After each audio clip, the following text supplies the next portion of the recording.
Double engine की सरकार के प्रयासों से किसानों को मेहनत का पूरा दाम मिल रहा है। सब्सिडी और बीज पर बढ़ी सहायता अब सीधे किसानों को मिल रही है। भावांतर भरपाई योजना एवं बागवानी ने खोल दिए आय के नए रास्ते।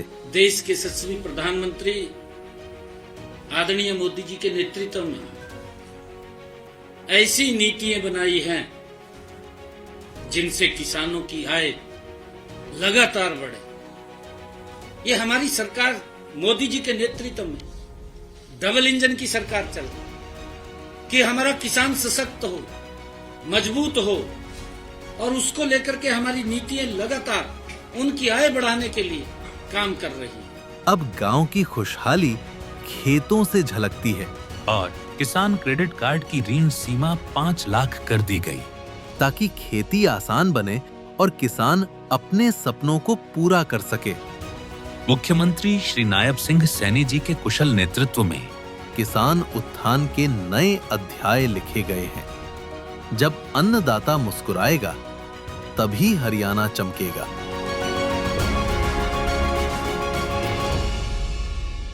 लेकिन दुर्भाग्य देखिए, इतनी पुरानी पार्टी के नेता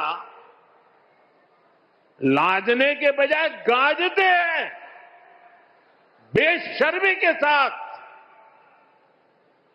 देश की बेइज्जती करने वालों का जयकारा कर रहे हैं।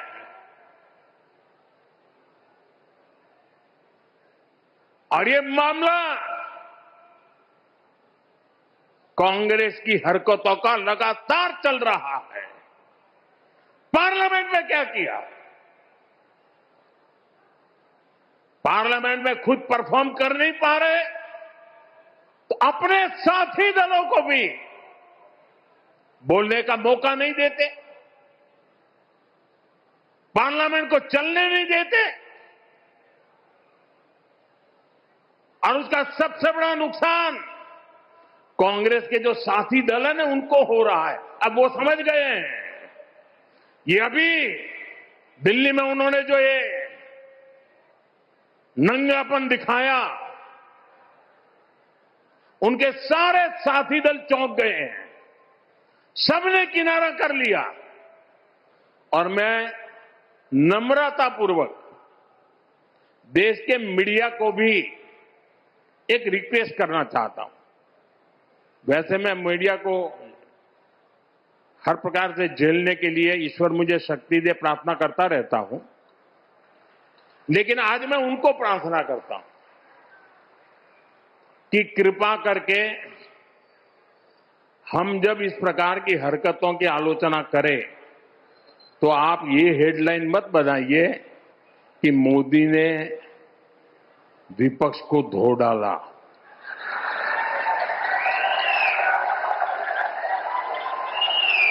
आप कांग्रेस को बचाने की ये चालाकियां बंद कीजिए। ये विपक्ष विपक्ष करके आप कांग्रेस को बचा रहे हैं और विपक्ष में जो और साथी बैठे हैं वो भी समझ गए हैं कि पाप कांग्रेस करती है और भुगतना उनको पड़ता है। और कांग्रेस की इकोसिस्टम हर बार बच के निकलने का एक खेल खेलती है कि पाप कांग्रेस करे, आलोचना कांग्रेस की हो, गुस्सा कांग्रेस पर हो, लेकिन मीडिया में कांग्रेस नहीं दिखती, विपक्ष शब्द दिखता है। क्यों भाई? क्यों कांग्रेस को बचा रहे हो? ऐसा करने से आप न कांग्रेस को बचा पाते हो, न कांग्रेस को सुधरने के लिए मजबूर करते हो। अगर आप एक बार छापना शुरू कर दोगे, बोलना शुरू कर दोगे, ये जनरल विपक्ष का दोस्त है। और देखिए दिल्ली में जो हुआ, क्या उसमें कोई टीएमसी के लोगों ने पाप किया है? नहीं किया है। डीएमके के लोगों ने पाप किया है? नहीं किया है। बसपा के लोगों ने पाप किया है? नहीं किया है। फारूक अब्दुल्ला जी की पार्टी ने पाप किया है? नहीं किया है। सिर्फ और सिर्फ सरफरे नेता, कांग्रेस के बेलगाम नेता देश को तबाह करने पर तुले हुए हैं। अगर आपको प्रधानमंत्री की कुर्सी पर बैठना है तो पहले आपको जनता के दिल जीतने पड़ेंगे।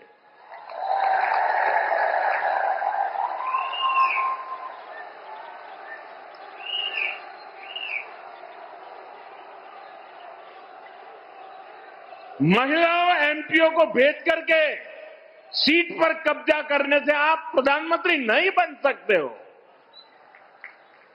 और माताओं बहनों को इस प्रकार से आगे करने की क्या मजबूरी है आपकी? क्या इतने खोखले हो गए हो आप लोग? साथियों, कांग्रेस देश के लिए बोझ बन गई है और मुझे इस बात का संतोष है कि दिल्ली में जो घटना घटी, कांग्रेस के सभी साथी दलों ने कांग्रेस की भरपूर आलोचना करने की हिम्मत दिखाई है।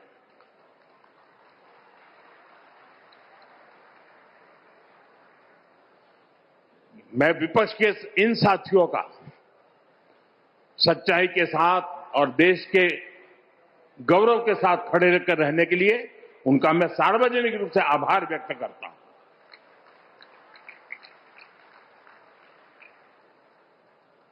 साथियों, भाजपा सरकार के लिए देश का विकास, यूपी का विकास सर्वोपरि है। लेकिन आप याद करिए, 10 साल पहले तक यूपी की चर्चा किन बातों के लिए होती थी? हर किसी को मेरठ के दंगे, पश्चिम यूपी में क्रिमिनलों की गैंग, खराब सड़कें, बिजली की कटौती और पिछड़ेपन की परिस्थितियां, यही कुछ चर्चा में रहता था। पश्चिमी यूपी के अपराध पर फिल्में बनती थी, फिल्में। सपा सरकार ने यूपी का ये हाल करके रखा था। लेकिन आज यूपी को विकास के लिए जाना जा रहा है। आज हमारे यूपी को ब्रह्मोस के लिए मोबाइल फोन बनाने और एयरपोर्ट के लिए पर्यटकों की सुविधा लगातार बढ़ती संख्या के लिए जाना जाता है। यूपी स्पोर्टिंग इकोसिस्टम में भी अपनी पहचान बढ़ा रहा है। मेरठ में स्पोर्ट्स यूनिवर्सिटी का काम तेजी से पूरा किया जा रहा है।